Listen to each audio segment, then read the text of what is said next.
जय हिंद बच्चों। देखिए हम लोग इलेक्ट्रिक डाइपोल की वजह से इलेक्ट्रिक फील्ड पढ़ रहे थे। अभी इलेक्ट्रिक डाइपोल की वजह से इलेक्ट्रिक फील्ड के दो कंडीशन होते हैं, एक होता है इक्वेटोरियल पॉइंट्स पे और एक होता है एक्सियल पॉइंट पे। तो एक्सियल पॉइंट पे मतलब कोई अगर इलेक्ट्रिक डाइपोल है, इलेक्ट्रिक डाइपोल होता क्या है जिसमें दो charges having the same magnitude but in opposite direction are placed at a small distance. जब दो charges having the same magnitude मतलब दोनों का मैग्नीट्यूड सेम हो, अगर ये 2 कूलाम का है तो वो भी 2 ही कूलाम होना चाहिए, ये 4 कूलाम्स है तो ये भी 4 ही कूलाम होना चाहिए, बट अपोजिट इन डायरेक्शन अगर ये प्लस है तो वो माइनस। ठीक है ना। ऐसे ही ये जितना भी चार्ज होगा उतना ही चार्ज ये भी होगा बट अपोजिट इन डायरेक्शन। दस what is the dipole? Dipole is the a system in which two charges having the same magnitude but in opposite direction are placed at a very small distance. Okay, then it forms a dipole called as the electric dipole having the unit क्या होगा electric dipole का? पहले अगर mathematical definition देखें तो electric dipole का definition होता है the product of any one charge, magnitude of any one charge, the product of magnitude of any one charge. Magnitude का मतलब क्या? प्लस माइनस का मॉड लगा दीजिए। मैग्नीट्यूड से मतलब डायरेक्शन से मतलब है नहीं, तो magnitude of any one charge and separation between them, उनके बीच का डिस्टेंस लेंगे। तो हम लोग अपने फॉर आवर कन्वीनियंस, अपनी सुविधा के लिए दोनों चार्जेस के बीच के सेपरेशन को हम क्या कंसीडर करते थे बेटा? बोलिए तो 2L। ठीक है ना। तो इनके बीच का अगर सेपरेशन 2L है तो बताइए मॉड लगा दिया तो प्लस माइनस गायब, खाली Q बच गया और 2L क्या मिला? 2QL। ये हो गया mathematical definition as well as formula of the dipole. अब बताएं आप, मैग्नेटिक डाइपोल भी होता है लेकिन वो हम बाद में पढ़ेंगे। अभी मैग्नेटिक डाइपोल का फार्मूला होता है M equal to, magnetic dipole को M से दिखाते हैं, M equal to IA where I is the current, A is the area. तो मैग्नेटिक डाइपोल क्या होता है? आइए बैठिए, खाइए, पीजिए, जाइए इधर आइए ना, वो भी बाद में हम लोग पढ़ेंगे। तो डाइपोल दो होते हैं। डाइपोल की वजह से इलेक्ट्रिक फील्ड जो निकालना उसके दो कंडीशन होते हैं। क्या क्या? एक्सियल पॉइंट पे उसके एक्सिस पे निकालना होता है, एलॉन्ग द एक्सिस, एंड एक विदाउट एक्सिस पे, मतलब उसको बोलते हैं इक्वेटोरियल, जो एक्सिस पे ना हो। चलिए देखते हैं। ठीक है ना। हाँ तो उसको कहेंगे axial point, equatorial point. Non axial. हाँ नॉन एक्सियल या इक्वेटोरियल ना, उसी को बोलते हैं इक्वेटोरियल। इधर तो देखें फिगर बना रखा था हम लोगों ने। एक्सियल का क्या हो जाएगा, पहले इसका फिगर बनाएंगे और एक्सियल क्या होगा उसको थोड़ा सा रफली बस इसी में आ जाएगा, देख लेंगे। लेट से कि ये प्लस Q चार्ज है placed at a point A, point A पर रखा हुआ है, और यहाँ पे माइनस, जरूरी नहीं है कि आप point A point B mention करें, जरूरी नहीं है, बस ऐसे लिख दिया। यहाँ नेगेटिव चार्ज है, माइनस Q है। इन दोनों के बीच का सेपरेशन कितना होता है? 2L होता है। मैंने यहाँ पे आपको दिखा दिया, अपने कन्वीनियंस के लिए हम लोग 2L लेते हैं। ये हो जाएगा इसका सेंटर पॉइंट, सेंटर पॉइंट को वो रिप्रेजेंट करते हैं। ठीक है। अब बताइएगा अगर इसकी एक्सिस को हम एक बात और है, the direction of dipole is taken as from negative charge to positive charge, बताएं कि नहीं? डाइपोल का डायरेक्शन जो P था उसको किधर से लेते हैं? निगेटिव से पॉजिटिव की ओर, बताया है ना। ठीक है, तो डाइपोल का डायरेक्शन निगेटिव टू पॉजिटिव होता है। अब बताइएगा E है डाइपोल की axis, axis of the dipole. ये डाइपोल है, दोनों चार्जेस को मिलाने वाली जो लाइन है वही क्या होती है? Axis of the dipole. ठीक है। अब बताइए अगर इसी को हम ऐसे आगे इधर बढ़ाएं और इधर बढ़ाएं, तो अगर इधर कहीं पॉइंट पर कोई चार्ज है, ऐसे बढ़ा दिया, इधर भी ड्रॉ कर दिया, अगर इधर कोई पॉइंट है उस पर अगर हमें इलेक्ट्रिक फील्ड फाइंड करना है तो उसको क्या कहा जाएगा? इस पॉइंट को क्या कहा जाएगा? एक्सियल पॉइंट, क्योंकि उसके एक्सिस पर है, चाहे इधर कीजिए चाहे उधर कीजिए, एक्सियल पॉइंट होगा। ठीक है ना। लेकिन हम एक्सियल का देख चुके हैं, आज हम क्या देखेंगे? इक्वेटोरियल देखेंगे। ओके। तो इक्वेटोरियल कब होगा? जब ये एक्सिस पे ना हो। लेकिन हमारे सिलेबस के अकॉर्डिंग जो हमें पढ़ना है वो क्या है? एक्सिस इक्वेटोरियल पे जो है वो equatorial perpendicular to the axis passes through the centre, centre से पास करने वाली एक लाइन है, उस पर कोई पॉइंट P है, वहाँ पे हमें फाइंड करना है हमारे जो सिलेबस में। तो हम इसे इरेज कर दे रहे हैं।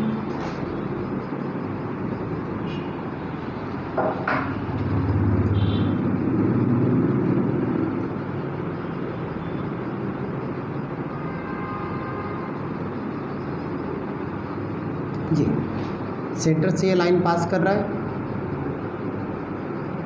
सेंटर से mid point of the dipole, बात एक ही है। अब यहाँ से पास कर रहा है, इस पे कोई पॉइंट P आपने कंसीडर कर लिया। लेट्स से कि here is a point P at which we have to calculate the electric field, ठीक है ना। Let us consider a point P is lies on the axis passing through the mid point of the dipole. लिखे हैं ना, कल का लिखे हैं हम लोग ना ये। तो यहाँ लिखूँ मैं, लेट अस कंसीडर, हाँ वही लेट द पॉइंट P, बात वही है। Late us consider a point P lies on the, जो भी लिखे वही है, lies on the line which passes, क्या विच पासेस, कहाँ से पास कर रहा है बताइए। हाँ, विच पासेस परपेंडिकुलर ना, परपेंडिकुलर पास कर रहा है ना, perpendicular, which passes perpendicular to the mid point of the dipole. Mid point का है या सेंटर, जो भी सेंटर, टू द सेंटर, बातें की है वो, centre of the electric dipole, ठीक है ना, शॉर्टकट ED, ओके। तो इलेक्ट्रिक डाइपोल के सेंटर से पास करता है, एंड सिचुएटेड एट अ, कुछ नहीं, आप जो भी लिखें वही है, एट अ डिस्टेंस कितने डिस्टेंस पे बताइए, R from the centre of the dipole. क्यों भाई, पॉइंट P कहाँ पर है बताइए। ये डिस्टेंस R ही तो कैलकुलेट हम लोग रिलेट किए थे, जिस पॉइंट पर हमें निकालना है इलेक्ट्रिक फील्ड, उस पॉइंट को हम लोग सेंटर के रिस्पेक्ट में R डिस्टेंस पे लेते हैं, ओके। न्यूमेरिकल में गिवन रहेगा, ओके ना, सेंटर O, ओके ना। हम इसको बाद में अभी इरेज कर, चलिए अच्छा यहाँ लिख देते हैं, नहीं तो मेरे फिगर में इसमें आएगा।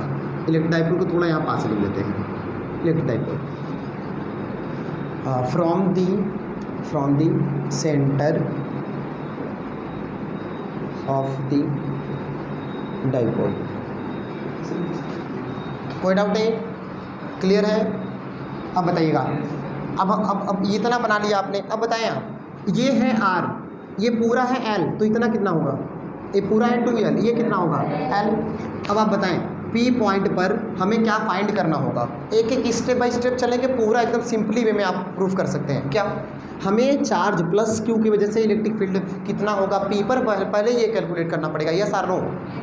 पहले इस चार्ज की वजह से यहाँ पे इलेक्ट्रिक फील्ड कितना होगा, तो पहले आप ये बताइए। यहाँ से हम इसको ज्वाइन कर देते हैं, चलिए यही P को नीचे में बना लेते हैं, कहा ये पॉइंट P है। बताइए अब इस पॉइंट P पर, अनुष्का, इस पॉइंट P पर इस पॉजिटिव चार्ज की वजह से इलेक्ट्रिक फील्ड का डायरेक्शन किधर होगा, आउटवर्ड या इनवर्ड, आउटवर्ड या इनवर्ड, आउटवर्ड। क्यों, because of the positive charge, ये पॉजिटिव है ना, पॉजिटिव से इलेक्ट्रिक फील्ड क्या होता है आउटवर्ड, और निगेटिव में, तो यहाँ मैंने ऐसे बना दिया E प्लस Q, ठीक। सो यस, इसकी वजह से, इस माइनस Q की वजह से यहाँ पे जो टाइप सीधा स्ट्रेट दिख रहा है, स्ट्रेट है कि टेढ़ा हो गया, चलो टेढ़ा है, आप खींचिए समझ में आएगा। अब सही है, अब तो विज़म बोलेंगे आप। अच्छा, यहाँ पर सो यस, यहाँ पर इलेक्ट्रिक फील्ड का डायरेक्शन किधर होगा, आउटवर्ड या inward, inward. Reason negative charge, तो क्या लिखूँ इसको, E माइनस Q, ओके। अब आप ये बताएं, यहाँ पर पॉइंट P है, अगर हम कहते हैं लेट्स से कि यहाँ पर कोई ऑब्जेक्ट लीजिए, ऐसा यहाँ पर कोई ऑब्जेक्ट रखा है, एक इधर कोई फोर्स लगा के खींच रहा है F1, एक कोई फोर्स लगा के इधर खींच रहा है F2, कहाँ जाएगा ये,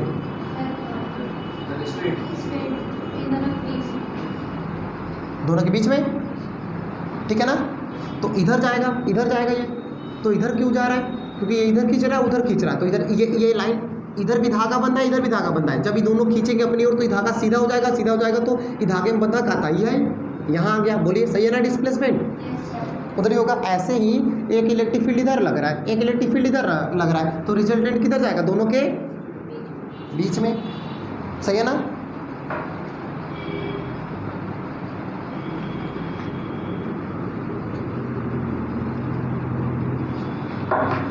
अब बताएं, तो ये इलेक्ट्रिक फील्ड, लेट से ये क्या है, रिजल्टेंट या इनेट या टोटल इलेक्ट्रिक फील्ड, सही है ना? पॉइंट पी पर total electric field due to the E plus Q and E. तो अब बताइए यहाँ पर हो जाएगा ई नेट, ई नेट कहे या ई टोटल, जो भी आपको अच्छा लगे, ई टोटल का डायरेक्शन उधर होगा। यस। अब बताएं, ये एंगल अगर मैं थीटा कंसीडर कर लूँ, ठीक है, थीटा कंसीडर कर लूँ, तो आप बताइएगा अगर ये एंगल थीटा है तो ये एंगल कितना होगा? हाँ, क्यों? साइड सेम है, एंगल भी सेम होगा। अच्छा, तो ये भी थीटा हो गया। अब ज़रा बताएं आप, ये लाइन देख लीजिए और ये लाइन देख लीजिए, पैरेलल है का? तो अगर दो लाइन पैरेलल होती हैं और एक इंक्लिनेशन लाइन के साथ अगर ये लाइन इसको कट कर रही है, तो ये दोनों एंगल आपने पढ़ा होगा, कौन? करेस्पॉन्डिंग एंगल इक्वल होते हैं ना? तो ये एंगल देख लीजिए और ये एंगल देख लीजिए, थीटा होगा कि नहीं? अब बताइएगा, ये एंगल और ये एंगल सेम होते हैं का? अल्टरनेट एंगल, इंटीरियर ना, alternate interior angle are equal. तो ये दोनों एक वैसे भी जेड बनाता है जो ना। तो अब बताइए, ये देख लीजिएगा, इस लाइन को देखिए, इससे देखिए, ये देखिए, ये एंगल थीटा तो ये भी थीटा, ये सर नो, ठीक है। अब बताइए बेटा, ये खींच रहा ऊपर, इसका कंपोनेंट हम डिवाइड करें, क्योंकि अब पार्टिकल जा रहा है, ये जो भी पॉइंट है, ये इलेक्ट्रिक फील्ड नेट इधर जा रहा है, तो इसको हम दो कंपोनेंट में डिवाइड कर देंगे। हमने वेक्टर पढ़ा रखा है आपको, ये क्यों डिवाइड करेंगे? पढ़ाया था प्रोजेक्टाइल मोशन के बारे में, बता रखा था प्रोजेक्टाइल मोशन में ना। तो अगर ऐसे फेंक रहे हैं तो एक्स किधर जाएगा? हाँ, हाइट डिस्टेंस दोनों कवर कर रहा है, मतलब उसका वेलोसिटी एक्स एक्सिस पे भी जा रहा है एज वेल एज वाई पे भी जा रहा है। तो इसलिए एक्स पर भी और वाई पर भी दोनों पे कंपोनेंट लेना पड़ेगा। तो we have to take component किसका? ई प्लस क्यू का। कहाँ? Along the axis and perpendicular to the axis, सही है ना? तो पहले यहाँ पे लिख लेते हैं, यहाँ तक समझ में आ गया है। अब यहाँ पे लिखते हैं, let E plus Q and E minus Q are the, क्या है? Are the electric field at point P due to, बोलिए, हाँ, ड्यू टू चार्जेस, हाँ, due to charges, E positive है, plus Q and minus Q respectively. क्या नहीं लिखे है? साइड, कौन साइड? नहीं समझे। Let E plus Q and E minus Q are the electric field at point P, सही है ना? Due to charges plus Q and minus Q, क्या रिस्पेक्टिवली, क्या नहीं लिखे आप? अरे प्लस क्यू माइनस क्यू लिखे हैं ना, तो प्लस क्यू माइनस क्यू क्या है? किलोग्राम है, तब चार्ज ही है ना बेटा। नहीं लिखे कोई बात नहीं, ठीक है ना? वो तो इतना आपको आ रहा है, मुझे बताने की क्या जरूरत है, ठीक है ना? रिस्पेक्टिवली। अब बताएं आप कि अब आपको मालूम है ई प्लस क्यू और ई माइनस क्यू का तब वैल्यू चाहिए। यहाँ पर ई प्लस क्यू का कितना वैल्यू है और ई माइनस क्यू का कितना वैल्यू, वो वैल्यू चाहिए ना। तो ई प्लस क्यू का वैल्यू निकालने के लिए हमें क्या चाहिए? आप सभी जानते हैं इलेक्ट्रिक फील्ड का फार्मूला क्या होता है? तो इसका बताएं बेटा, इलेक्ट्रिक फील्ड का फार्मूला क्या होता है बेटा? बोलिए। के या 1/4πε0। उतना बड़ा लिखने नहीं चाहेंगे हम, के लिख देते हैं डायरेक्ट। बोलिए, के क्यू अपॉन, सही है। तो बताइए, यहाँ से यहाँ का डिस्टेंस चाहिए तभी ना फील्ड निकल पाएगा। ये आर क्या होता है? R is the distance from the charge and that point at which we have to calculate electric. तो आर वो डिस्टेंस है जहाँ पे चार्ज रखा है और उस पॉइंट की जहाँ पे हमें इलेक्ट्रिक फील्ड फाइंड करनी है, वो डिस्टेंस है। तो चार्ज तो यहाँ रखा है, इलेक्ट्रिक फील्ड तो यहाँ है, तो हमें ये डिस्टेंस चाहिए या नहीं चाहिए? तो कैसे निकाला जाए? चलिए देखिए, ये क्या है? आर। ये देखिए एक राइट एंगल ट्रायंगल है कि नहीं? पाइथागोरस थ्योरम लगेगा। तो ये कितना है? आर। अब ये कितना है? ये कितना है? एल। टोटल कितना है? 2l। तो ये कितना होगा? एल। तो ये है एल और ये है आर। तो ये हाइपोटेनस रूट में आर स्क्वायर एल स्क्वायर, ठीक है ना? तो इसको मैंने लिख दिया रूट, इधर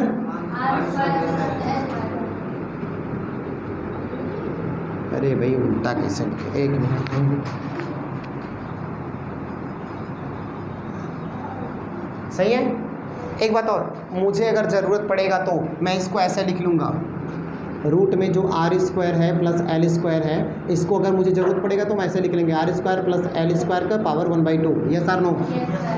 ठीक है ना।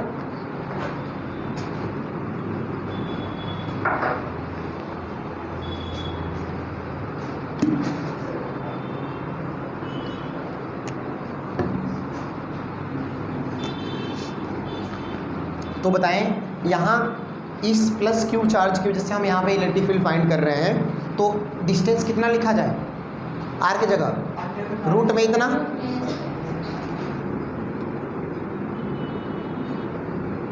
सही है कहा? तो ये स्क्वायर रूट हट जाएगा, स्क्वायर खत्म ना, तो क्या हो जाएगा K Q upon are square plus L square, बस। सही है कहा? सही है ना। तो अब यहाँ पर क्या लिखें? यहाँ पर लिखे पहले हमें ई प्लस क्यू चाहिए, तो उसके पहले हमें डिस्टेंस के बारे में बताना पड़ेगा ना। तो लिखेंगे the distance of point P from the positive charge Q ना, क्या है? हाँ, the distance of point P from the charge plus Q and minus Q दोनों लिख देते हैं। क्यों? क्योंकि दोनों के लिए सेम होगा ना, इसलिए क्या जरूरत दो बार लिखने की। प्लस क्यू एंड आर क्या है? एक मिनट, आर नहीं, ईज, पॉइंट तो एक ही है ना, ईज क्या? रूट में, सही है ना। Full stop. ओके बेटा, इतना समझ आया? Now therefore electric field comma, आप कुछ नहीं लिखेगा अभी, कुछ भी देखिए, बस इसे समझिए। Therefore electric field at point P due to charge कौन? Plus Q, due to charge plus Q dash. बताइए क्या लिखा जाए? E plus Q is equal to, बोलिए बेटा, के लिखूँ? के की 1/4 के लिख देते हैं, लास्ट में हम लोग 1/4 रख लेंगे। तो के का वैल्यू के हो गया इंटू क्यू अपॉन में आर की जगह एक लाइन खा गए, कोई दिक्कत? एक लाइन खा गए ना, इधर नहीं समझे, कोई बात नहीं। अरे ये रूट में है, स्क्वायर था ना, तो हम उसको हटा दिए, एक लाइन खा गए बोल रहे हैं, समझ में आया ना? अच्छा, अब पानी पी लें, ठीक है ना। खाएं तो पानी भी तो पी लें ना। अच्छा, अब निगेटिव की वजह से कितना होगा बेटा? निगेटिव की वजह से सेम, हाँ भाई सेम, डिस्टेंस सेम है, चार्ज का मैग्नीट्यूड सेम है, क्या डिफरेंस पड़ेगा? कुछ नहीं, सेम है। तो अब क्या लिखें, बोलिए? एंड क्या? सिमिलरली लिखिए, काम ही खत्म, ठीक है ना। सिमिलरली क्या? ई माइनस क्यू, आपका मन होगा तो इतना लिखिएगा, इलेक्ट्रिक फील्ड ड्यू टू इतना, सिमिलरली।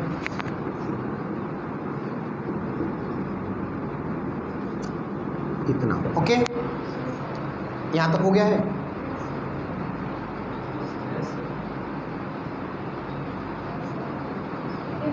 ठीक, मतलब ये यहाँ दिख रहा है, सेम यही चीज़ यहाँ पर भी होगा, ठीक है, क्योंकि क्यू के तो कांस्टेंट है, कोई चेंज नहीं, क्यू भी, चार्ज दोनों के सेम है, मैग्नीट्यूड सेम चीज़, और डिस्टेंस भी दोनों के सेम है। यहाँ तक आ गया? इरेज करें? ठीक है, तो देखिए यहाँ तक ये पूरा रिटेन में लिखा होगा ना।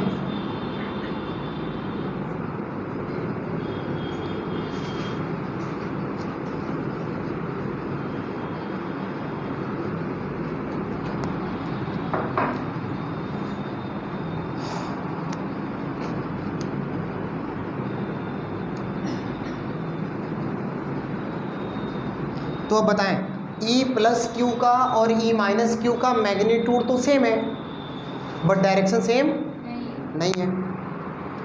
डायरेक्शन तो सेम नहीं है, एक उधर लग रहा है, एक इधर लग रहा है, तो वहाँ पे रिजल्टेंट कितना होगा? दोनों के डायरेक्शन का डायरेक्शन को लेकर एक ही डायरेक्शन में लाई कराना पड़ेगा, क्योंकि इसका रिजल्टेंट इधर है, ठीक है ना। तो हम इसको कंपोनेंट फॉर्म में चेंज करेंगे। तो यहाँ पर लिखते हैं, इट इज़ क्लियर दैट, क्या है? इट इज़ क्लियर दैट, क्या क्लियर है बेटा, it is clear that the value of the magnitude या value of E plus Q and E minus Q R, नहीं एक मिनट, क्लियर इज क्या है, सेम है ना, is same but direction but opposite तो नहीं दिख रहा है। हाँ डिफरेंट इन डायरेक्शन ना, अपोजिट तो नहीं है but different in direction, different in direction. Okay 10 to calculate the net or total electric field at point P, we have to divide E plus Q and E minus Q in its component form, yes or no। हमें अगर यहाँ पर E plus Q इधर जा रहा है, E minus Q इधर जा रहा है, हमें इसका अगर निकालना है नेट निकालना है यहाँ पर कि दोनों मिला करके कितना होगा, तो हमें इसको कंपोनेंट फॉर्म में चेंज करना पड़ेगा। इसका एक वैल्यू आएगा इस पर और एक वैल्यू जाएगा इस पर, ऐसे ही इसका क्या होगा, एक वैल्यू आएगा इस पर नॉर्मल वाले पर, नॉर्मल टू द एक्सिस, एक जाएगा एलोंग द एक्सिस, सही है ना। तो हमें कंपोनेंट फॉर्म में कन्वर्ट कर लेते हैं, ठीक है। तो यहाँ पर लिखते हैं 10 to obtain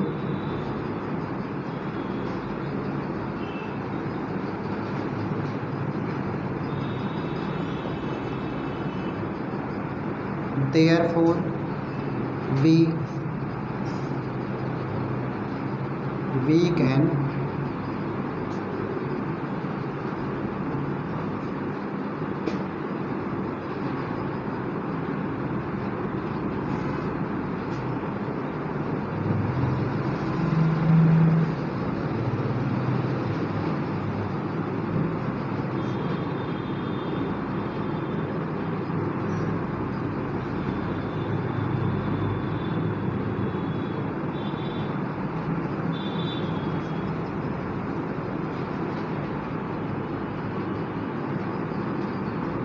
अगर आपको और इजी चाहिए तो एक काम कर सकते हैं, क्या, E plus Q E minus Q को एलॉन्ग द एक्सिस हमें कन्वर्ट करना पड़ेगा और परपेंडिकुलर टू द एक्सिस। तो आप एक काम कर सकते हैं, या तो एलॉन्ग द एक्सिस को कह दीजिए, एलॉन्ग द एक्स एक्सिस कह दीजिए and along the y axis कह दीजिए। तब भी पहले ये बताओ, along the axis and perpendicular to the axis, ये बात समझ में आ गई कि नहीं। परपेंडिकुलर मतलब ये वाला हो जाएगा एक्सिस और एलॉन्ग द एक्सिस ये हो जाएगा ना। अगर आपको कोई डाउट होगा तो जो लिखे एलॉन्ग दी तो लिख दीजिएगा एक्स एक्सिस ना, एंड परपेंडिकुलर में कौन हो जाएगा, हाँ आप चाहे तो लिख सकते हैं, या नॉर्मल टू द एक्सिस भी लिख सकते हैं, ओके ना। 3D है इसलिए परपेंडिकुलर लिखना उतना बेहतर नहीं होगा। मैंने बताया था परपेंडिकुलर और नॉर्मल में क्या डिफरेंस है, मैंने बताया था ना उस दिन अभी। परपेंडिकुलर और नॉर्मल में क्या डिफरेंस है, परपेंडिकुलर इज द, हाँ नॉर्मल 3D होता है और परपेंडिकुलर 2D होता है, ठीक है ना। तो एज यूजुअली जैसा कि हम कॉपी पे लिखते हैं वो क्या है 2D होता है नॉर्मल, हम नॉर्मली बनाते तो वो 2D ही होता है ना। और 3D क्या होगा, प्रैक्टिकली में जब हम बनाएंगे नॉर्मल तो वो आ जाएगा 3D, ठीक है ना।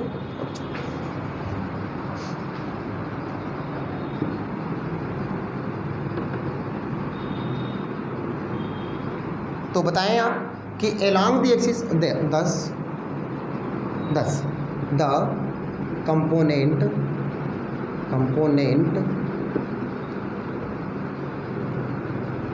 Of E plus Q along the, रुक जाएगा, पहले हम एलॉन्ग दी नहीं, पहले परपेंडिकुलर निकालते हैं, बस ऐसे ही, कोई बात नहीं है। 10 the component of E plus Q and E minus Q perpendicular to the axis r dash. बताइए बेटा, आर इसी में लिख देते हैं आर। बताइए क्या आएगा, इसको E प्लस क्यू को अगर हम इस पर कन्वर्ट करेंगे तो कितना आएगा, E प्लस क्यू, बोलिए sine theta, Q sine theta मालूम है ना, ये एंगल थीटा, ऊपर वाला एंगल 90 माइनस थीटा, तो इसका वैल्यू इस पर लेंगे तो आएगा E plus Q cos 90 minus theta, और कॉस 90 क्या हो जाएगा, 90 माइनस थीटा साइन थीटा हो जाएगा। तो वो तो पता ही है आपको, पढ़ा रखा है मैंने वेक्टर ना। तो यहाँ मैं क्या लिख दूँ बेटा, यहाँ पर मैं लिख देता हूँ E प्लस क्यू और कहाँ से लिखे, रुकेगा, ई प्लस क्यू साइन थीटा।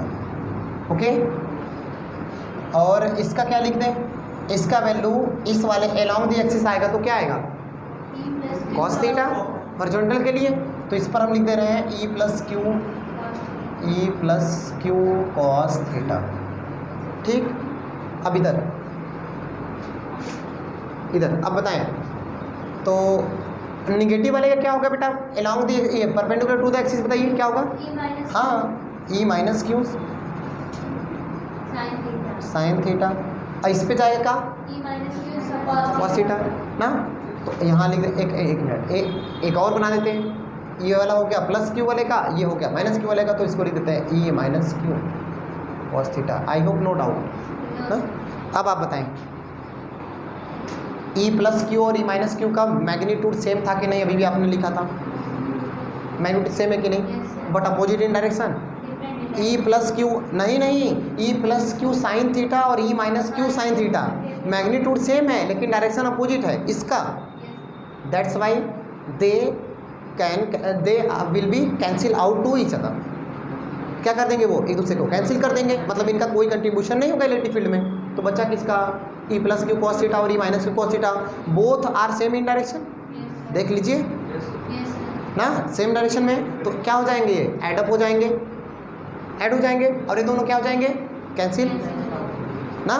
तो यहाँ लिखते हैं, बताइएगा, एक ही बार मैंने लिख दिया क्या, thus the components of E plus Q and E minus Q are perpendicular to the axis.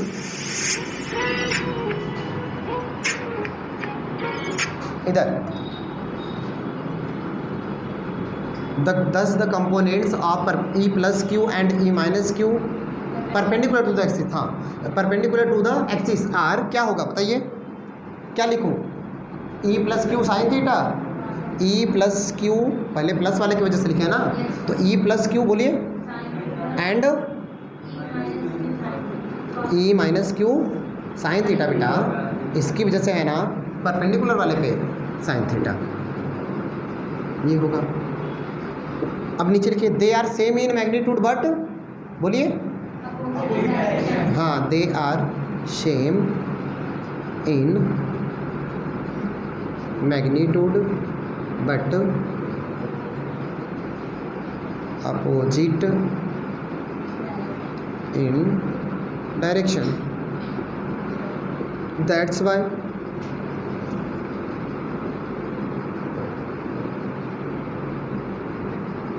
So they will be क्या, कैंसिल अवे,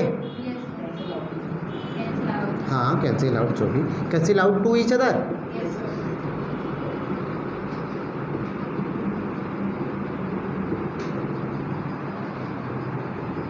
ठीक, cancel out to each other. ये इतना तक लिखे हैं आप लोग, नहीं तो एक मिनट, इतना आप लिख लीजिए, फिर उसके बाद आगे बढ़ते हैं। हाँ तो देखिए यहाँ पर ई प्लस क्यू साइन थीटा और E minus Q sine theta, ये दोनों वैल्यू में तो मैग्नीट्यूड में वैल्यू दोनों का तो सेम है, बट अपोजिट इन डायरेक्शन है, तो ये इलेक्ट्रिक फील्ड में कोई कंट्रीब्यूशन करेंगे नहीं, वे कैंसिल आउट हो जाएंगे, तो ये दोनों कैंसिल आउट हो जाएंगे, यही अभी मैंने लिखा। अब हम लोग क्या पढ़ेंगे कि तो बचा क्या, यहाँ पे इलेक्ट्रिक फील्ड कौन बचा, तो ई प्लस क्यू का ई plus Q cos theta component and E minus Q का, मतलब कि कुल मिलाकर के हॉरिजॉन्टल कंपोनेंट जो है या एक्सिस वाला है, अलोंग द एक्सिस, यही हमारा इलेक्ट्रिक फील्ड फॉर्म करेगा। तो लिखेंगे नीचे,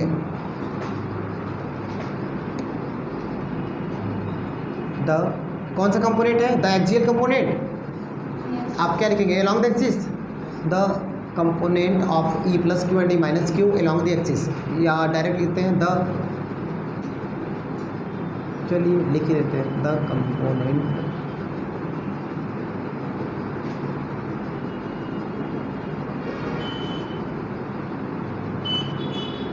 इट इज़ क्लियर दैट, ऐसे लिखिए, it is clearly E plus Q, the components E plus Q, the axial component, axial, हाँ क्या, the axial component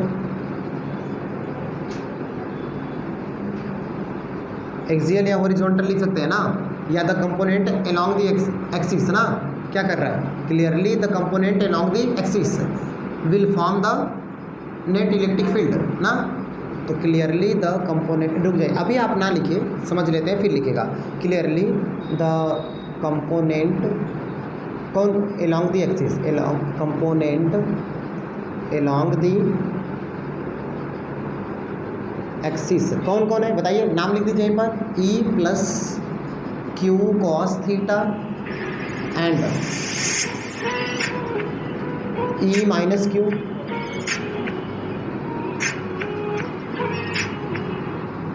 E minus Q cos theta क्या है, आर सेम इन, इसका भी तो मैग्नीट्यूड सेम है बेटा, और डायरेक्शन भी सेम है, डायरेक्शन भी तो सेम है, 10 E plus Q and E minus Q cos theta are same in magnitude as well as, हाँ are same in magnitude and direction, therefore they will add up, क्या हो जाएंगे वे, add up हो जाएंगे 10 नेट या total, the total 10, the total क्या electric field at point P will be, बताइए क्या होगा, एक काम करते हैं, will be E total is equal to, बोलिए क्या लिखूँ, E plus Q cos theta plus, बोलिए बोलिए E minus Q cos theta, any doubt. अब रुक जाइए, बस 1-2 मिनट का और काम है, क्या हमारा 1-2 मिनट कम से कम 5 मिनट बराबर होता है। इधर E plus Q cos theta, E minus Q cos theta दोनों को ऐड कर देंगे, जरा बताएं आप, ई दोनों का डायरेक्शन किधर है, इधर, इलेक्ट्रिक डाइपोल का डायरेक्शन किधर है, डाइपोल का डायरेक्शन किधर है, माइनस से पॉजिटिव, बेटा इधर है ना, पी का डायरेक्शन किधर से किधर होता है, निगेटिव टू पॉजिटिव, हमारा किधर मिल रहा है इलेक्ट्रिक फील्ड का डायरेक्शन, हाँ मतलब कि पॉजिटिव टू निगेटिव, तो क्या ये दोनों एक दूसरे के अपोजिट हैं, तो इसलिए अब यहाँ पर हमें क्या लगाना पड़ेगा, निगेटिव साइन लगा देना पड़ेगा, ठीक है ना, निगेटिव साइन लगाना पड़ेगा, या तो अभी यहीं पे लगा ले आप, या तो एकदम लास्ट में लिखना पड़ जाएगा, तो मैं एक काम करता हूँ यहीं पे लिख देता हूँ, the total electric field at point P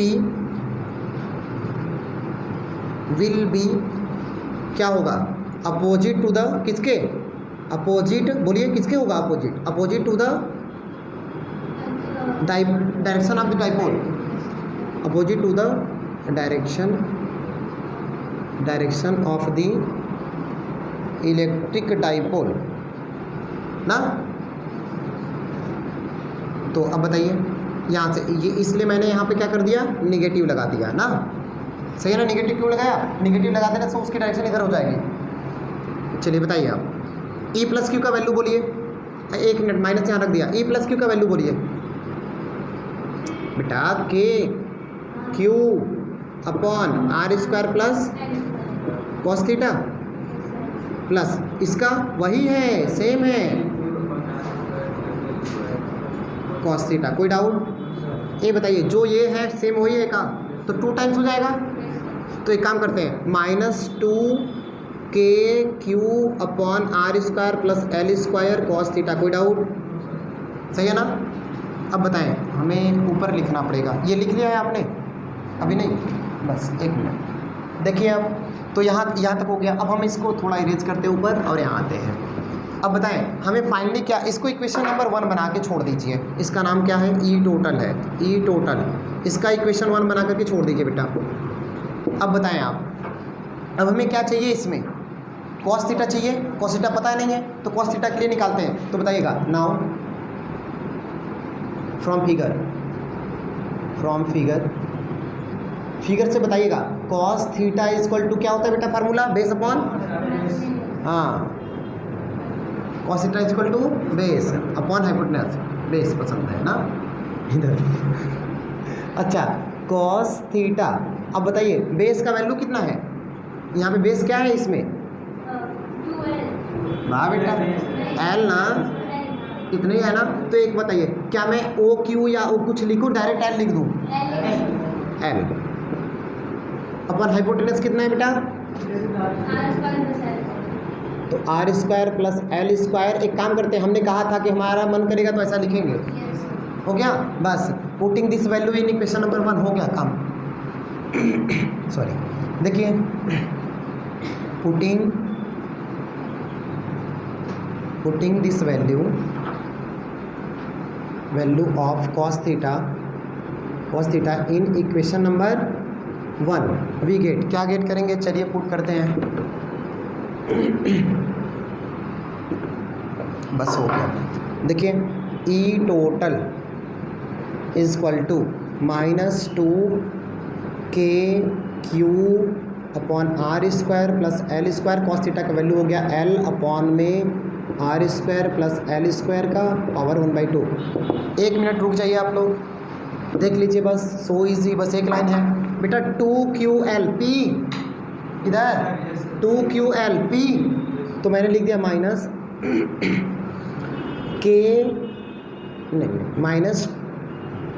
minus KP Krishna Prasad KP upon में, बताइए 1 मिनट, इसके पावर में 1 है कि नहीं, इसके पावर 1 है क्या, तो ये देखिए सेम है और ये पावर ऐड हो जाएगा, का मल्टीप्लाई होगा तो कितना आएगा बताइए कितना आएगा, 1 था और 1/2 ऐड हो जाएगा, बताइए कितना आएगा 3/2। देख लीजिए 1 + 1/2।